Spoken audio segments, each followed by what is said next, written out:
Une autre caractéristique que nous trouvons dans cette parabole est la prière persévérante et triomphante. Jésus a utilisé 2 questions pour pousser ses disciples à entamer des temps de prière et surtout à y rester pendant longtemps, car Dieu prend plaisir à la prière persévérante. Au verset 7, nous lisons la première question. Et Dieu ne fera-t-il pas justice à ses élus qui crient à lui jour et nuit, étendra-t-il à leur égard? Voyez bien que Jésus appelle les disciples les élus de Dieu. Ce titre, selon John MacArthur, fait allusion à des serviteurs de Dieu qu'il a choisis en tant qu'apôtres. Alors il les a revêtus d'une puissance spéciale, car ils sont chargés d'annoncer l'évangile au nom de Jésus-Christ. La deuxième question se lit au verset 8b. Mais quand le Fils de l'homme viendra, trouvera-t-il la foi sur la terre? La foi.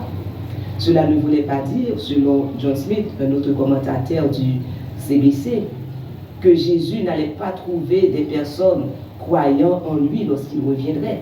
Mais c'était pour persuader ses disciples à passer plus de temps devant Dieu dans la prière, afin que Dieu, qui est complètement différent de ce juge inique, ce juge mauvais, car Dieu lui-même est compatissant, il est miséricordieux, et c'est lui qui a délégué ses disciples pour apporter l'évangile partout dans ce monde.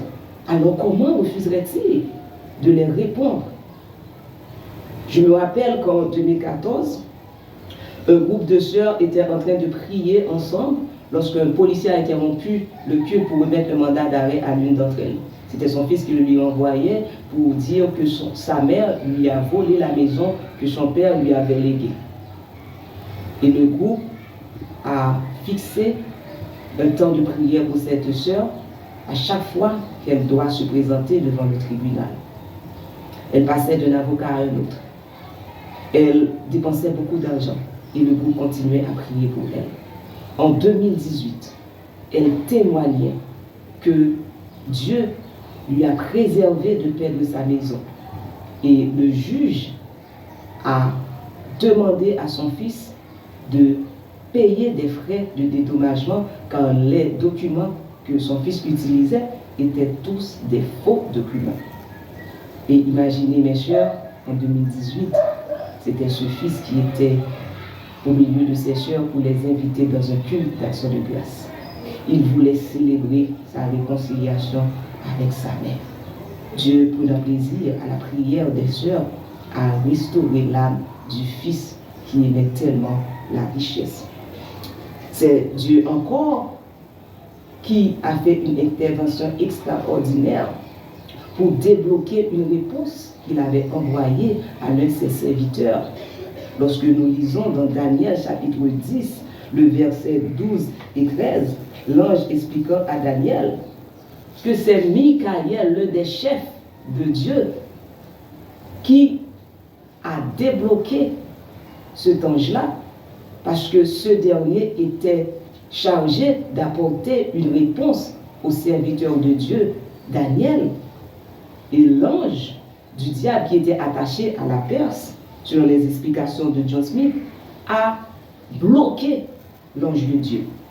Mais Dieu, prenant plaisir à la prière de Daniel, car ce dernier avait consacré 3 semaines dans le deuil pour comprendre une parole qui était annoncée sur le peuple de Dieu étant en captivité en Babylone. Et 21 jours, la réponse tardait. Si seulement Daniel avait abandonné ce temps de prière, comment aurait-il la réponse de l'ange de Dieu, ce Dieu qui était prêt à envoyer son ange le plus puissant pour apporter la réponse à son serviteur tant aimé? Permettez-moi aujourd'hui de vous demander de choisir un endroit bien spécifique chez vous, dans lequel vous allez vous rejoindre avec vos enfants, vos maris, pour prier sur les difficultés qui vous dépassent à la maison. Peut-être vous affrontez des moments difficiles dans vos finances. Vous affrontez des moments difficiles avec vos enfants qui sont peut-être rebelles, ils ne veulent plus aller à l'école ni à l'église. trouvez cet endroit bien spécifique. Fixez une heure précise et mettez ce but devant Dieu dans la prière. Je vous assure que Dieu va vous assister et Dieu va vous donner des réponses justes. Mais rappelez-vous bien que la prière persévérante est certes épuisante,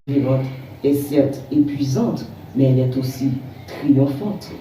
Oh Dieu, criait le roi David dans le psaume 55, prête l'oreille à ma prière à cause de la voix de l'ennemi.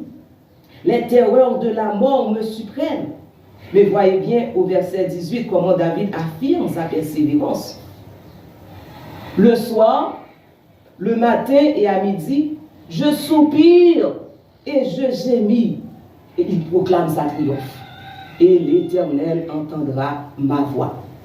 David croyait tellement à la prière persévérante qu'il nous encourage toutes au verset 23 en disant « Remets ton sort à l'Éternel et il te soutiendra et il ne laissera jamais chanceler le juste. » Allen Ross précise que Dieu, qui est le Dieu souverain et éternel, répondra toujours aux prières des siens.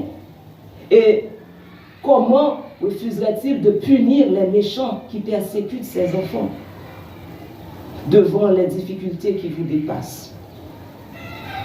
Criez à Dieu dans cet endroit que vous avez choisi et dites-moi bien, s'il est tellement certain que vous ne pouvez pas attendre Dieu dans la prière, comment est-il possible qu'aujourd'hui vous attendez encore le retour de Jésus 2000 ans après? C'est parce que vous avez la foi.